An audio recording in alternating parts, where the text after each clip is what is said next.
وَلِلَّهِ الْأَسْمَاءُ الْحُسْنَى فَادْعُوهُ بِهَا. السلام علیکم ورحمۃ اللہ وبرکاتہ، نحمده ونصلی علی رسولہ الکریم، اما بعد فاعوذ باللہ من الشیطان الرجیم، بسم اللہ الرحمن الرحیم، رب اشرح لی صدری ویسر لی امری واحلل عقدۃ من لسانی یفقہوا قولی۔ الحمدللہ، آج ہم اللہ سبحانہ و تعالیٰ کے نام المعطی کے بارے میں بات کریں گے۔ المعطی یعنی عطا کرنے والا۔ اللہ سبحانہ و تعالیٰ کی عطا، اس کی بخشش ہر طرف پھیلی ہوئی ہے۔ ہر ایک کو اس کائنات میں جو کچھ بھی ملا ہے وہ اسی کا عطیہ ہے، اسی کی دین ہے۔ وہ دے کے احسان نہیں جتاتا، اذیت نہیں دیتا، شرمندہ نہیں کرتا، رسوا نہیں کرتا، دیتا رہتا ہے، اور بندہ اس کی نافرمانی بھی کرے تو وہ دینا بند نہیں کرتا۔ عطا عربی زبان کا لفظ ہے جس کا اطلاق مال وغیرہ کے دینے پر بھی ہوتا ہے، اور اس کے علاوہ دیگر چیزوں کی بخشش کے لیے بھی یہ عطا ہے۔ سورہ طٰہٰ آیت نمبر 50 میں آتا ہے، الذی اعطی کل شیء خلقہ ثم ہدی، وہ جس نے ہر چیز کو اس کی ایک مخصوص ساخت عطا کی اور پھر اس کی رہنمائی بھی کی۔ پھر اسی طرح یہ ہے کہ اللہ سبحانہ و تعالیٰ دنیا میں بھی عطا کرتا ہے اور آخرت میں بھی عطا کرے گا، اور جسے جتنا چاہتا ہے عطا کرتا ہے، اور آخرت میں تو اس کی عطا کبھی ختم ہی نہ ہوگی۔ پھر اسی طرح یہ ہے کہ وہ اپنے بندوں کی دعائیں بھی قبول کرتا ہے، اور بندے جو کچھ مانگتے ہیں وہ بھی ان کو عطا کرتا ہے۔ وہ اپنی مخلوق میں سے جسے چاہتا ہے بادشاہت، حکومت، نبوت، حکمت، سب کچھ عطا کرتا ہے۔ جہاں تک رزق کا تعلق ہے تو وہ سراسر اسی کی عطا ہے، اسی کی بخشش ہے۔ سورہ ہود آیت نمبر 6 میں آتا ہے، وَمَا مِن دَابَّةٍ فِي الْأَرْضِ إِلَّا عَلَى اللَّهِ رِزْقُهَا، زمین میں کوئی چلنے والا جاندار نہیں مگر اس کا رزق اللہ ہی کے ذمے ہے۔ تو انسانوں اور جانداروں کا رزق اللہ کے ذمے ہے، حتیٰ کہ شیطان کو بھی رزق اللہ ہی دیتا ہے۔ ابن عباس رضی اللہ تعالیٰ عنہ سے روایت ہے، رسول اللہ صلی اللہ علیہ وسلم نے فرمایا کہ ابلیس نے کہا، اے میرے رب، تو نے اپنی ساری مخلوق کا رزق واضح کر دیا، یعنی سب کا رزق تو نے بنا دیا ہے، تو میرا رزق کہاں ہے؟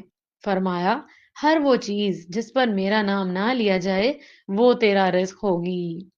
یعنی جب انسان بسم اللہ پڑھ کر کھاتا ہے تو اس شیطان کا اس میں حصہ نہیں ہوتا، لیکن اگر وہ ویسے ہی کھاتا ہے بغیر بسم اللہ پڑھے تو شیطان انسان کے رزق میں شریک ہو جاتا ہے۔ رزق کے علاوہ جتنی بھی چیزیں ہیں ان کی جو مخصوص شکل و صورت ہے وہ بھی اللہ تعالیٰ ہی کی دی ہوئی ہے۔ عموماً لوگ دوسروں کی شکل و صورت پر توجہ بھی بہت کرتے ہیں اور تبصرے بھی بہت زیادہ کرتے ہیں۔ ایسا کرنے سے پہلے انسان کو یہ سوچ لینا چاہیے کہ کسی بھی انسان نے اپنی شکل خود نہیں بنائی، وہ اللہ کی عطا کردہ ہے۔ تو اگر کسی کا مذاق اڑا رہے ہیں تو سوچیں کہ اللہ کی تخلیق ہے وہ، آپ اس کا مذاق اڑا رہے ہیں۔ اللہ تعالیٰ رحم کرے ہم سب پر۔ کسی کو اگر حسن میں ایک وافر حصہ ملا ہے تو یہ بھی اللہ تعالیٰ کی عطا ہے، اور اگر کسی کے پاس کچھ کم ہے تو یہ بھی اللہ سبحانہ و تعالیٰ کی مصلحت پر مبنی ہے۔ اور پھر اچھی چیز کے اوپر فخر اور غرور بھی نہیں کرنا چاہیے، اور یہ جو اچھی شکل یا کوئی بھی نعمت ہے وہ بھی سراسر اس کا اللہ کا اپنا فیصلہ ہے، اس لیے اچھا مل جائے تو اس پر اترانا نہیں چاہیے، فخر اور غرور نہیں کرنا چاہیے، اور اگر کسی چیز میں کچھ کمی محسوس ہوتی ہے تو اس پر اللہ تعالیٰ سے شکوہ نہیں کرنا چاہیے، ناراض نہیں ہونا چاہیے، کیونکہ اللہ سبحانہ و تعالیٰ کے ہر فیصلے میں خیر ہی خیر ہوتی ہے۔ پھر اسی طرح یہ ہے کہ لوگوں کی زندگی اور موت کا مالک بھی اللہ ہے۔ اللہ سبحانہ و تعالیٰ جب تک جس بندے کے حق میں بھلائی سمجھتا ہے اس کو زندہ رکھتا ہے، اور جب اسی کے حق میں اس کی موت کو بہتر سمجھتا ہے تو اس کو موت عطا کر دیتا ہے۔ تو بہرحال ہر چیز کی صورت اللہ تعالیٰ کی بنائی ہوئی ہے۔ ایک ایک پتے کا ڈیزائن، ایک ایک پھول کا ڈیزائن، اور اس کا رنگ، اس کی شکل، اور اس کا سائز، اس کے اگنے کی جگہ، اس کی خوشبو اور اس کا طول و عرض، یہ سب کچھ اللہ نے ہی بنایا ہے اور اسی نے عطا کیا ہے۔ اسی طرح اللہ آخرت میں انسانوں کو بے پناہ عطیات دینے والا ہے اور انعامات سے نوازنے والا ہے۔ مومن کے لیے تو بہت ہی بڑی خوشخبری ہے کہ اس کے لیے دنیا میں بھی اللہ سبحانہ و تعالیٰ کی بخشش اور عنایت ہے، اور آخرت میں بھی اس کے لیے اللہ سبحانہ و تعالیٰ کی رحمتیں ہیں۔ انس بن مالک رضی اللہ تعالیٰ عنہ کہتے ہیں کہ رسول اللہ صلی اللہ علیہ وسلم نے فرمایا: بے شک اللہ تعالیٰ کسی مومن پر ظلم نہیں کرتا، اس کی نیکیوں کا بدلہ اسے دنیا میں بھی دیتا ہے اور آخرت میں بھی اس کو بدلہ دیا جائے گا۔ رہا کافر، تو دنیا میں وہ اللہ کے لیے جو بھی نیک عمل کرتا ہے اسے اس کا بدلہ دنیا ہی میں کھلا دیا جاتا ہے۔ یعنی کیا مطلب ہوا اس کا کہ کافر جو ہے اس کو تو دنیا میں ہی مل جائے گا جو بھی کچھ ملنا ہے، لیکن مومن کو اللہ تعالیٰ آخرت میں وافر مقدار میں بدلہ دے گا انشاءاللہ۔ پھر اسی طرح یہ ہے کہ اللہ سبحانہ و تعالیٰ کی عطیات کی دو اقسام ہیں، ایک عام ہے اور ایک خاص۔ جہاں تک اس کے عام عطیات کا تعلق ہے تو وہ تمام مخلوقات کے لیے ہے، وہ گناہ گاروں کو بھی دیتا ہے، نافرمانوں کو بھی دیتا ہے، ان کو بھی دیتا ہے جو اس کو مانتے ہیں اور ان کو بھی دیتا ہے جو اس کو نہیں مانتے اور دن رات اس کی ناراضگی کے کام کرتے ہیں۔ تو اس کا عطیہ کسی پر بند نہیں ہوتا، کیونکہ وہ المعطی ہے، عطا کرنے والا ہے۔ پھر اسی طرح خاص عطیات بھی ہوتے ہیں، خاص قسم کی نوازشیں، اور وہ اللہ تعالیٰ اپنے خاص بندوں پر کرتا ہے، اور وہ ہیں انبیاء، رسل، صدیقین، شہداء، صالحین وغیرہ۔ ان کی دعاؤں کو اللہ تعالیٰ قبول کرتا ہے، انہیں مستجاب الدعوات بنا دیتا ہے۔ اللہ سبحانہ و تعالیٰ اپنے اولیاء کے مقاصد کو پورا کرتا ہے، انہیں کرامات عطا کرتا ہے۔ اسی طرح اللہ سبحانہ و تعالیٰ اپنے انبیاء کو معجزات عطا کرتا ہے، اس نے ان کو کتابیں عطا کی اور بہترین علم اور حکمت سے نوازا، یہ سب کچھ اسی کی بخشش ہے۔ اور پھر بعض رسولوں کو بعض پر فضیلت عطا کی اور انہیں خاص چیزوں سے نوازا، خاص صفات سے نوازا۔ مثال کے طور پر حضرت موسیٰ علیہ السلام سے اللہ سبحانہ و تعالیٰ نے کلام کیا۔ اللہ تعالیٰ کا اپنے پیغمبر سے کلام کرنا کوئی معمولی بات نہیں تھی۔ نبی کریم صلی اللہ علیہ وسلم کو معراج پر بلایا اور آپ سے کلام فرمایا۔ اس سے بڑا مقام کسی مقرب فرشتے کو بھی نصیب نہیں ہوا جو نبی کریم صلی اللہ علیہ وسلم کو عطا ہوا، یہ بھی اللہ تعالیٰ ہی کی عطا اور بخشش تھی۔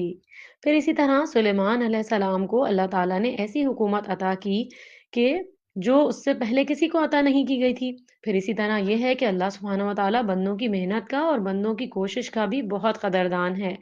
بعض اوقات ان کی سخت محنت کے نتیجے میں ان پر اپنی خاص عطا اور بخشش فرماتا ہے، بعض اوقات ان کے کسی نیکی کی وجہ سے ان کو ایسی چیز عطا کر دیتا ہے جو ان کے مقابلے میں دوسروں کے پاس نہیں ہوتی۔ تو بہرحال یہ اس کی حکمت اور مصلحت پر مبنی ہوتا ہے۔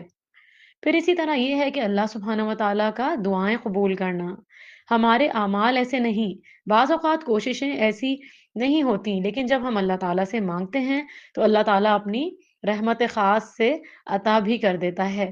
جیسے زکریا علیہ السلام کی اولاد کے لیے دعا تھی تو اللہ تعالیٰ نے ان کی خواہش پوری کر دی اور انتہائی بڑھاپے کے عالم میں ان کو اولاد سے نوازا۔ پھر اسی طرح اللہ سبحانہ و تعالیٰ کی عطا کردہ چیزوں میں سے دین کی سمجھ عطا کرنا بھی ہے۔ رسول اللہ صلی اللہ علیہ وسلم نے فرمایا: جس کے ساتھ اللہ تعالیٰ بھلائی کا ارادہ کرتا ہے اسے دین کی سمجھ عطا کر دیتا ہے۔ پھر اسی طرح اللہ تعالیٰ جن سے محبت کرتا ہے ان کو ایمان عطا کرتا ہے، اور یہ بھی اللہ سبحانہ و تعالیٰ کا خاص عطیہ اور بخشش ہوتی ہے۔ پھر اسی طرح یہ ہے کہ اللہ سبحانہ و تعالیٰ اپنے کچھ بندوں سے محبت کرتا ہے، نہ صرف یہ کہ وہ خود محبت کرتا ہے بلکہ ان کی محبت دوسروں کے دلوں میں بھی ڈال دیتا ہے، فرشتوں کے دلوں میں بھی ڈال دیتا ہے اور بندوں کے دلوں میں بھی ڈال دیتا ہے، اور ان کو خاص قبولیت عطا فرماتا ہے۔ یہ بھی اللہ تعالیٰ ہی کی عطا ہے۔ اسی طرح اللہ سبحانہ و تعالیٰ نرمی پر بھی بہت کچھ عطا کرتا ہے۔ پھر اسی طرح دنیا میں کسی کو جو بھی اقتدار ملا ہے یا حکومت ملی ہے یا کوئی اتھارٹی ملی ہے یا کوئی عہدہ ملا ہے، وہ بھی اللہ سبحانہ و تعالیٰ ہی کی عطا ہے کہ وہ کچھ لوگوں میں سے بعض کو چن لیتا ہے اور انہیں دوسروں پر حاکم بنا دیتا ہے۔ جیسے بنی اسرائیل کے واقعے میں بھی آتا ہے کہ اللہ تعالیٰ نے طالوت کو ان کے اوپر لیڈر بنا دیا، حالانکہ اس کے پاس زیادہ مال بھی نہیں تھا، لیکن اللہ سبحانہ و تعالیٰ جس کو جس کام کے لیے چن لے۔ اس نام کو سمجھنے کے بعد بندے کی زندگی میں کیا تبدیلیاں آنی چاہیے، اس کا تقاضا کیا ہے؟ اس میں سب سے پہلی بات تو یہ ہے کہ انسان بندوں سے مانگنے سے بچے، بندوں کی طرف مت دیکھے، ان سے لالچ نہ رکھے، ہرس نہ رکھے، جو ان کے ہاتھ میں ہے اس پر نظر نہ رکھے، جو نعمتیں کسی کو ملی ہیں ان پر ان سے حسد نہ کرے اور ان کا برا نہ چاہے، اور اللہ سبحانہ و تعالیٰ سے اس کا فضل مانگتا رہے، کیونکہ وہ صاحب فضل ہے۔ اور اللہ تعالیٰ نے جس بندے کو بھی اختیارات دیے ہوتے ہیں، وہ اللہ تعالیٰ اپنی طرف سے اس کو مختص کر دیتا ہے مدد کے لیے۔ اللہ تعالیٰ چاہے اسباب کے تھرو مدد کرے، لیکن ہمیں ضرورت نہیں ہوتی اللہ تعالیٰ کو سبب بتانے کی۔ ہم سبب بتا رہے ہوتے ہیں کہ اللہ تعالیٰ ہمیں اس سبب سے رزق دے دے، اس سبب سے دے دے، ہمارا یہ کام اس سبب سے کروا دے۔ اللہ تعالیٰ سے تو بس مانگنا چاہیے اور مانگتے ہی رہنا چاہیے، کیونکہ وہ المعطی ہے، بہت زیادہ عطا کرنے والا ہے، وہ سارے کام آسان کر دے گا اگر ہماری دعائیں قبول ہو گئی۔ سورہ المؤمن آیت نمبر 60 میں آتا ہے، ادعونی استجب لکم، مجھے پکارو، میں تمہاری دعا قبول کروں گا۔ اور ایک اور جگہ فرمایا کہ تم مجھ سے مانگو، میں دعا قبول کروں گا، یعنی پورے یقین سے مانگو، توکل سے مانگو، تم اللہ سے مایوس نہ ہو، نا امید نہ ہو۔ آپ صلی اللہ علیہ وسلم نے فرمایا کہ جو بندہ اللہ سے نہیں مانگتا، اللہ تعالیٰ اس سے ناراض ہوتا ہے، اس لیے وہ دینے والا ہے، وہ دینے کو پسند کرتا ہے، دینے سے محبت کرتا ہے، اس لیے جب کوئی بندہ اس سے مانگتا ہے تو یہ مانگنا اس بندے کے حق میں عبادت بن جاتا ہے، کیونکہ دعا جو ہے وہ عبادت ہے۔ سورۃ الفاتحہ میں اللہ سبحانہ و تعالیٰ فرماتا ہے، ایاک نعبد و ایاک نستعین، صرف ہم تیری ہی عبادت کرتے ہیں اور صرف تجھ سے ہی مدد چاہتے ہیں۔ تو اللہ تعالیٰ نے ہمیں یہ دعا سورۃ الفاتحہ میں ہی سکھا دی تاکہ ہم شرک سے بچ جائیں، سب سے پہلے صرف اللہ ہی کی طرف رجوع کریں۔ تو یہ بھی اللہ تعالیٰ کی عطا ہے کہ اس نے ہمیں دعائیں سکھائی ہیں، اور اگر ہم ان الفاظ سے جو رسول اللہ صلی اللہ علیہ وسلم نے سکھائے نہیں مانیں گے، مطلب ان الفاظ سے ہم دعا نہیں مانگیں گے، تو اتنی زیادہ دعا میں وہ تاثیر نہیں آتی، کیونکہ سب سے زیادہ جامع اور وزنی کلمات وہ ہیں جو اللہ نے قرآن میں نازل فرمائے، اور پھر وہ ہیں جو اللہ سبحانہ و تعالیٰ نے رسول اللہ صلی اللہ علیہ وسلم کے ذریعے صحیح حدیث سے ہمیں سکھائے ہیں۔ تو ہمیں مسنون دعاؤں کو جو ہے وہ یاد کرنے کی کوشش کرنی ہے، آج سے ہی دیکھیں کہ کتنی دعائیں ہمیں یاد ہیں اور کتنی ہمیں اور کرنی ہیں، تاکہ صحیح وقت میں ہمیں صحیح دعا یاد آ جائے اور ہم جامع الفاظ میں اللہ سے مانگ سکیں اور بہترین خیر پا سکیں۔ تو ایک بندہ جب اللہ سبحانہ و تعالیٰ سے کوئی چیز مانگتا ہے یا مدد چاہتا ہے تو اللہ تعالیٰ اس سے محبت کرتا ہے، لیکن جب بندہ اس کے دوسرے بندوں سے مانگنے لگتا ہے تو بندے اس سے ناراض ہونے لگتے ہیں۔ اسی لیے اللہ تعالیٰ نے بندوں کو منع کیا ہے کہ وہ بندوں کے سامنے اپنی حاجتیں نہ رکھیں۔ پھر یہ کہ اللہ سبحانہ و تعالیٰ کی کیونکہ صرف المعطی ہے، دینے والا، عطا کرنے والا ہے، تو ہمیں بھی دوسروں کو دینے والا بننا چاہیے۔ یہ دیکھیں کہ ہم دوسروں کو کیا دے رہے ہیں، جو بھی چیزیں ہمارے پاس، علم ہے، صلاحیتیں ہیں، وقت ہے، مال ہے، اولاد ہے، ہم کس چیز کو کتنا اللہ کی راہ میں لگا رہے ہیں۔ ہر لمحے ہمارا دنیا میں امتحان ہے، تو ہمیں دوسروں کو زیادہ سے زیادہ دینے والا بننا چاہیے، دعا دے دیں، مسکرانا سنت صدقہ ہے، اور رسول اللہ صلی اللہ علیہ وسلم کے چہرے پر ہر وقت تبسم رہتا تھا، تو مسکرانا بھی صدقہ ہے، اچھی بات، اچھا مشورہ دینا بھی صدقہ ہے، اور مومن کو دوسروں کو اس طرح دینا چاہیے کہ کسی قسم کی محتاجگی کا بھی ڈر نہ رہے۔ ایسے وقت پہ پھر ہمارا توکل کہاں چلا جاتا ہے، ہمیں اپنا جائزہ لینا ہے، اور پھر دینے کے لیے سب سے قریبی لوگوں سے شروع کرنا چاہیے، لوگوں کی ضروریات کا خود خیال رکھنا چاہیے۔ پھر یہ ہے کہ اللہ کی نافرمانی کے کاموں میں خرچ نہیں کرنا چاہیے، رشوت کا لین دین نہیں کرنا چاہیے، سود کا لین دین نہیں کرنا چاہیے، اللہ تعالیٰ ہم سب کو اس سے محفوظ رکھے۔ اور آخر میں یہ کہ اللہ سبحانہ و تعالیٰ سے اس کے نام کے ساتھ دعا کرنی چاہیے۔ نبی کریم صلی اللہ علیہ وسلم ہر نماز کے بعد یہ دعا کرتے تھے، اللہم لا مانع لما اعطیت ولا معطی لما منعت ولا ينفع ذا الجد منك الجد۔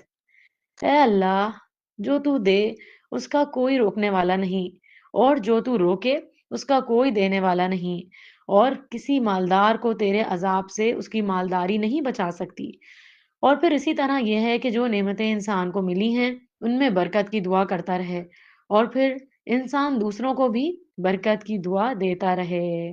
اللہ سبحانہ و تعالیٰ سے دعا ہے کہ وہ ہمیں اپنے خاص خزانوں سے عطا فرمائے، بہترین علم اور حکمت اور رحمتوں کی بارش ہمارے اوپر کر دے، اپنی خاص رحمتیں ہمیں عطا فرمائے، اور ہمیں لوگوں کی محتاجگی سے بچائے، اور ہمیں ہمیشہ دینے والوں میں رکھے۔ آمین یا رب العالمین۔